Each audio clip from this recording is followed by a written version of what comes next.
Hi, Terri Gillespie, and welcome to June's Top Picks Summer Edition.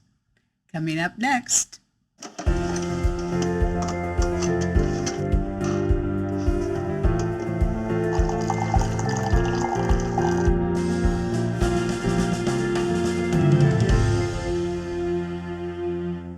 Keep reading. Hi, Terri Gillespie, and welcome to Terri's Top Picks for the month of June, and got some fantastic summer reads for you guys. So let's get started. So my first book is my lead book, and my lead book has to do with my featured author for Author to Author, A2A, in the month of July, and that episode will air July 2nd, so it's coming right up. And this is Roseanna M. White, The Collector of Burned Books. Okay, this was a fantastic book.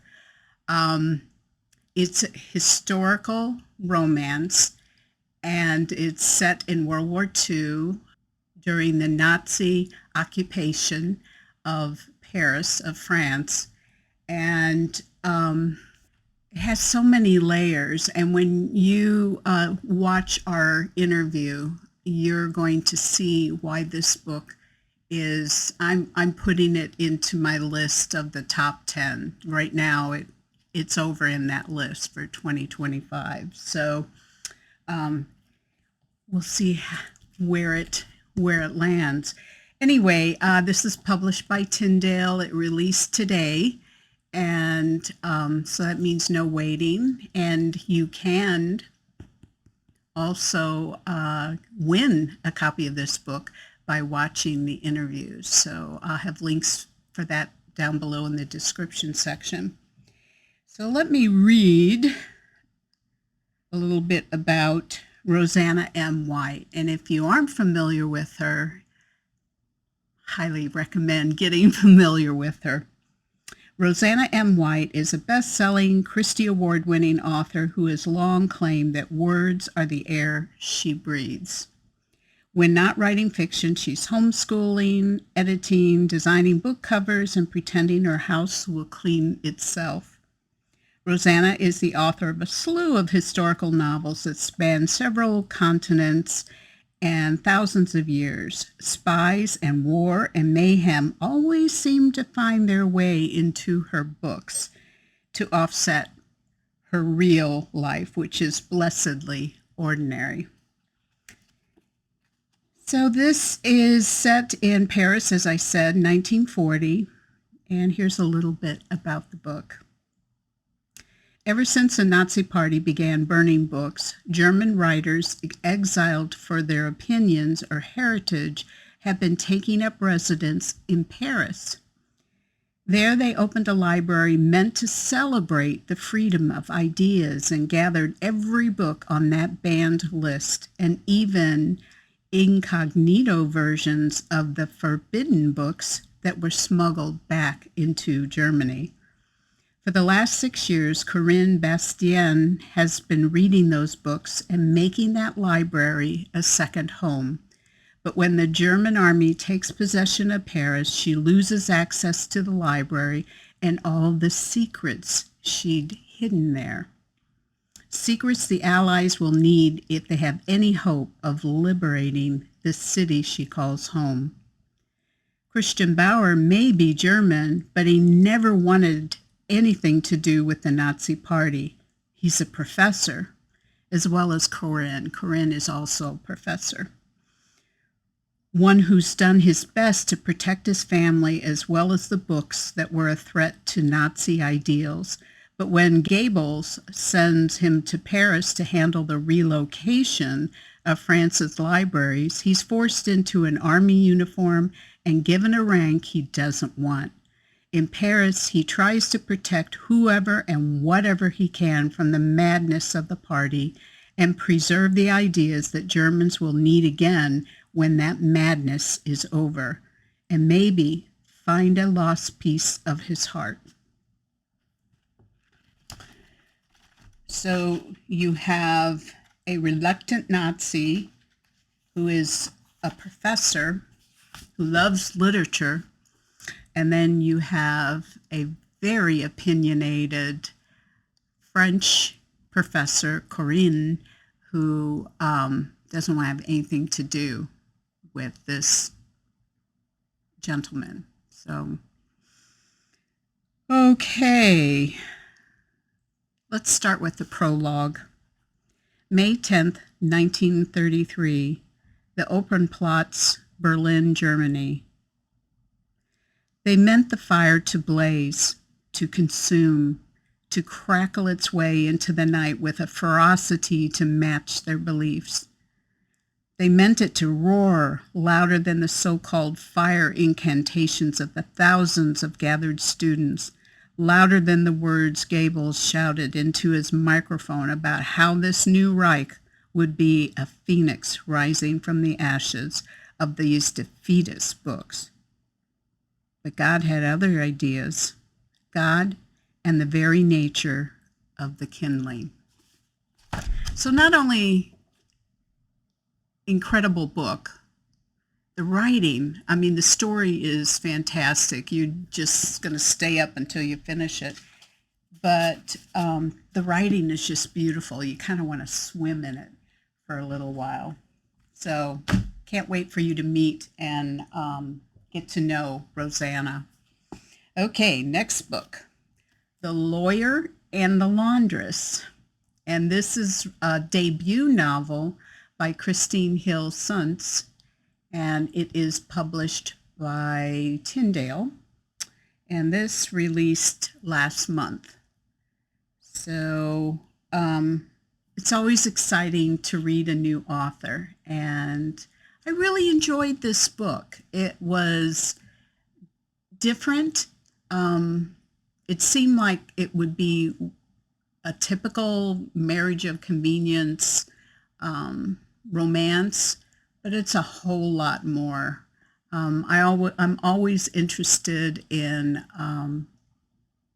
stories that talk about justice, and this historical fiction is set in Canada in 1837, and there were all sorts of reforms that needed to be done in Canada, and they were still very much attached to England, and that posed problems that you don't have to get mired in it, but it does add a great flavor to this book.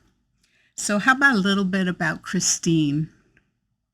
Christine Hill Suntz knew she wanted to write as soon as she finished Anne of Green Gables, and she's been lost in her imagination ever since.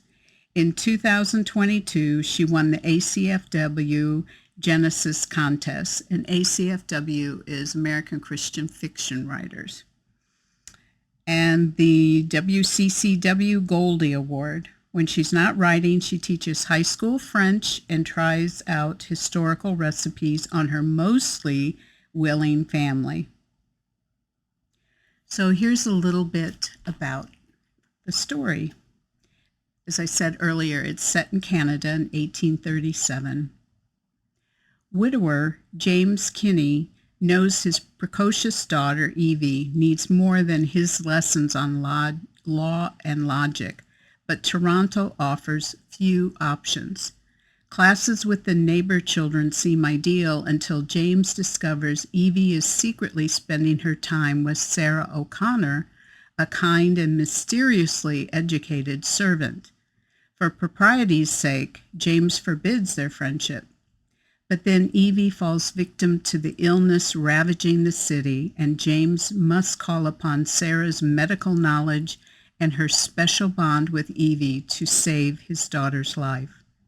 When Sarah's presence in his household threatens scandal, however, James offers an unexpected solution: become his wife, in name only, and help him raise Evie to be a proper young lady. If Sara can ignore the sparks she feels when they're together, his logical proposal could keep her secret secure forever. But soon the forces of rebellion unravel their tidy arrangement. When James is accused of treason, Sara must find the courage to face a past that could save her husband's life. So there were a lot of twists and turns and surprises that really kept this story interesting. And I found the history of Canada and the issues that they faced, which were very similar to what happened in America. So interesting. Okay, chapter 1. Toronto, 1837. She hadn't thought a person could be so hungry that just the sound of cooking could make a mouth water. Thump, flip, the cook was kneading bread. Sara O'Connor took a tentative step toward the courtyard, toward the broad clapboard building in front of her.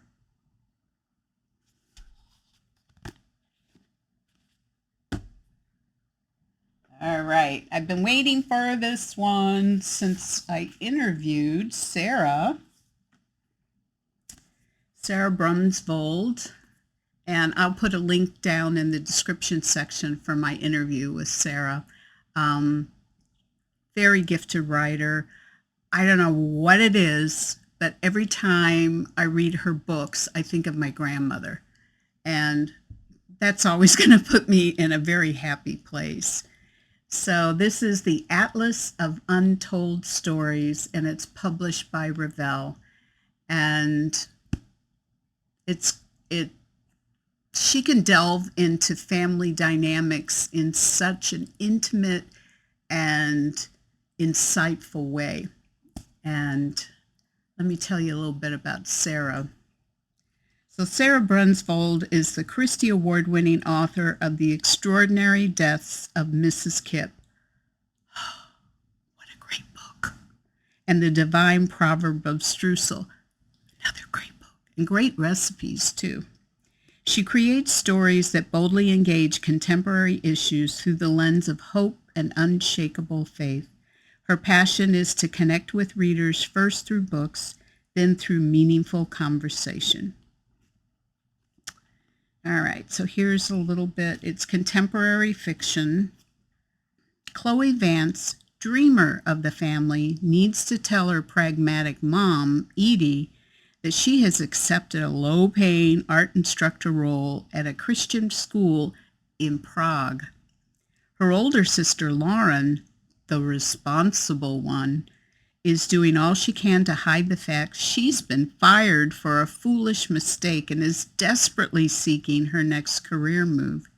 Meanwhile, Edie, estranged from her own sister following her mother's recent death, is frankly in no mood for anything else to change. The one thing they can all agree on, life in books sure is easier to navigate than life in the real world. As the three women embark on a 9-day road trip to visit significant literary sites throughout America's heartland, they hope to find inspiration through the works and lives of literary greats. As they experience firsthand the adventure and wonder of the classics, they'll discover the value of being honest with themselves and their family about their losses and failures. Only then can they come to terms with their own needs and desires and find support from the most important women in their lives, each other. So I really identified with the older sister. I am the older sister. She did a great job of pulling in the dynamics and the personalities. So it's really cool. She's got a map here of the different places that they go to, which is kind of fun. And I had no idea. I grew up in the Midwest, and I had no idea that there was such literary acclaim to some of the little towns that I'm familiar with. Okay, chapter 1. Strange how an empty room could be haunted by sound. especially a sound as whispery and distant as the shift of sand between the bowls of an hourglass. Tendrils of the memory prickled Edie Vance's skin. She hugged her arms to her stomach. The Persian rug under her feet still bore the indents from the weight of her mother's grand mahogany desk. Her spirit zapped back to those afternoons decades prior.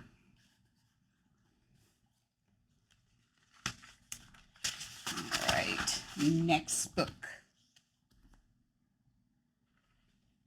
Jane Kirkpatrick's Across the Crying Sands. Now this is a new series, The Women of Cannon Beach, which is in Oregon, and this is book 1. Now Jane Kirkpatrick is very well known, and she's a New York Times and CBA best-selling author. So, love the cover. Really love the cover. So if you're not familiar with Jane, here's a little bit about her. Jane Kirkpatrick is the New York Times and CBA best-selling and award-winning author of more than 40 books. Her works have won the Willa Literary Award, the Carroll Award for Historical Fiction, and 5 Will Rogers Gold Medallion Awards. Jane divides her time between Central Oregon and California with her husband, Jerry, and Cavalier King Charles Spaniel, Rupert. She's even got a little picture of her holding Rupert. He's so cute. Okay, so this is Revell, and this released, let's see here. It released in May, so you can order it. All right, and this is historical romance. A tale of uncharted adventure and discovery inspired by a true story. In 1888, Mary Edwards Gillespie is a witty and confident young woman who spends as much time as possible outdoors on the rugged Oregon coast where she and her husband John have settled. The two are a formidable pair who are working hard to prove their homesteading claim and build a family. But as Mary faces struggles of young motherhood and questions about her family of origin, she realizes that life is far from the adventure she imagined it to be. After losing the baby she's carrying, grief threatens Mary, but she finds an unconventional way to bring joy back into her life by taking over a treacherous postal route, as Mary becomes the first female mail carrier to traverse the cliff-hugging mountain trails and remote Crying Sands Beach. With its changing tides and sudden squalls, she recaptures the spark she lost and discovers that a life without risk is no life at all. So it is very exciting. The way that she wrote this, and it's got lots of great maps. The way that she wrote it was, she writes it in the point of view of Mary, who's young, who's in her teens, and she's getting married to an old, not real older, but definitely older man. And so the manner of her point of view, the manner of the writing and everything, it's very interesting. It was hard for me to not think of her as a child, but then she kind of is. So, and yet she's thrown into this incredible situation, and she's brave, courageous, and very independent. All right, here's chapter 1. Like a clarion call to adventure, Mary Edwards cherished the sound of the swooshing surf on the Golden Sands beach. She'd kept the window open, though it was November, and wind off the Pacific rolled in, brushing the shore as flat as an ad's smooth table before reaching her primitive room. November 8th, 1888, Mary wrote in her journal with a note, "Happiest day ever, so far. Grand adventures lie ahead." She did like excitement. Adventures reminded her that she was alive, and goodness, she was alive this week, her wedding week.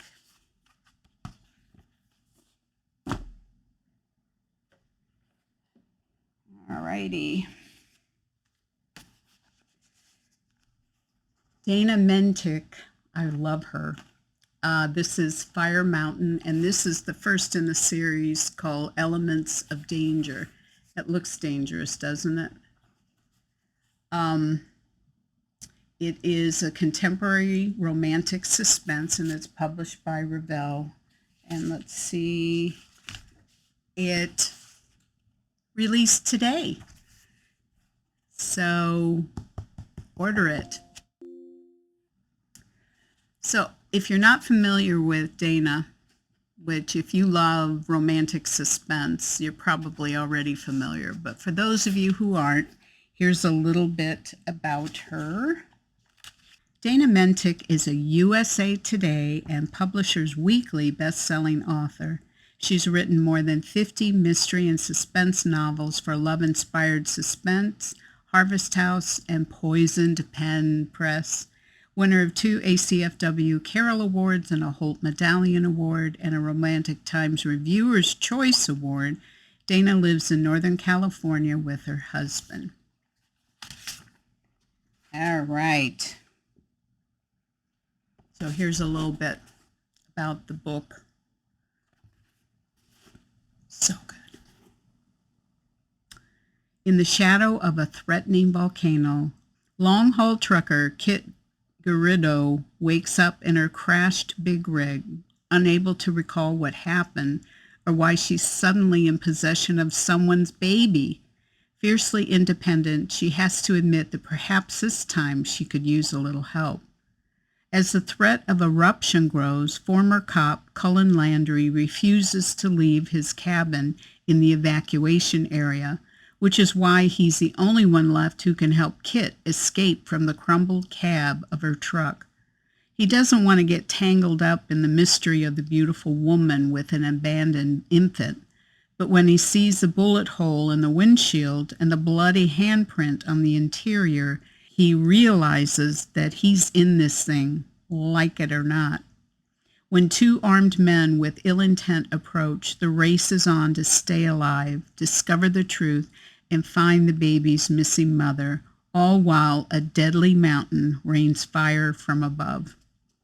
I gotta tell you, I would love to see this as a movie. This would be like grip the arms of your chair. Whew. All right. Chapter 1. Cold and ice-pick pain bored into Kit Garrido's temples. Her limbs were laden, her body a dead weight in the driver's seat of her big rig. Grit coated her tongue and teeth. She tasted blood. Try as she might, she couldn't reach out to unbuckle her seatbelt. Panic bubbled up inside her.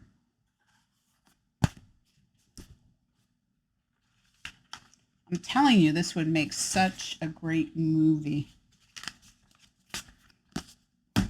Whoever's her agent, talk to someone. All right.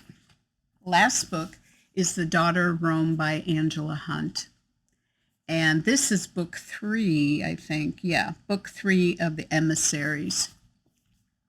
And Angie, she's been my mentor for a long time, and she's a phenomenal writer. And when she researches something, you can tell, and yet she just integrates it so naturally into her stories. If you're not familiar with Angie, here's a little bit about her. Angela Hunt has published more than 165 books, with sales nearing 6 million copies worldwide. She's the New York Times best-selling author of The Tale of Three Trees, The Note, and The Nativity Story. Angela's novels have won or been nominated for several prestigious industry awards, such as the Rita Award, the Christie Award, the ECPA Christian Book Award, the Holt Medallion, American Christian Fiction Writers, and Romantic Times have all presented her with Lifetime Achievement Awards.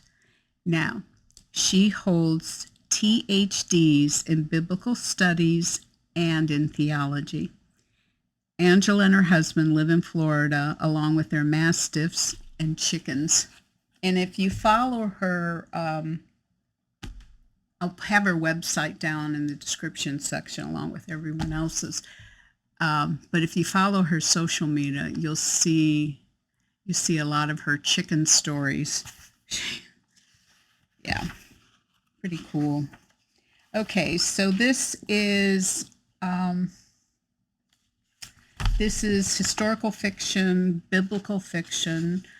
This is post-resurrection time period, and of course it's set in Rome. So here's a little bit about the book. In Nero's Rome, Calandra helps her father, a renowned sculptor, complete the most significant commission of his illustrious career, but then a catastrophic fire nearly destroys the imperial city, leaving Calandra reliant on a group of Christians, unusual individuals unlike any she's encountered before. Intrigued by their worship of the son of an invisible god, Calandra grapples with her mistrust, only to find herself indebted to these believers as they help her rebuild her shattered world. When Emperor Nero begins construction of his opulent golden house, the people of Rome grow resentful, suspecting him of actually starting the fire. And we know the urban legend of Nero playing his fiddle while his city burned. And Angie talks about that a little bit in the author notes. She's got great author notes. They suspected him of starting the fire in order to clear the land for his immense palace. Needing a scapegoat, Nero points at those who follow the Jewish Messiah, forcing Calandra to make an impossible choice between right and wrong, friends and family, love and death. So the fire actually was true, though. And, well, I don't want to tell you anymore because it's so good. It's so informative, and it really challenges your faith. And, would I be able to withstand persecution? Would I be able to stay faithful during persecution? She really asks those questions in a very organic way in this book. All right, chapter 1. Rome, A.D. 64, the 10th year of the reign of Nero, Claudius Caesar Augustus Germanicus, the 17th day of Julius, or July. 90 years before I was born, for 7 consecutive nights, a glittering comet swept the northern heavens, gathering nascent souls for eventual delivery to earth. I was one of those souls. So she really talks a lot about the pagan beliefs and rituals. So that was interesting too. It really creates that juxtaposition between the Christians or the new believers. So, and there's some surprise characters that you may be familiar with that pop up in this book. So that's it for this month's. Lots of great summer reads for you, and I hope you'll look into that. In the meantime, I hope you'll watch the interview and learn more about Roseanna M. White. So God bless you and keep reading.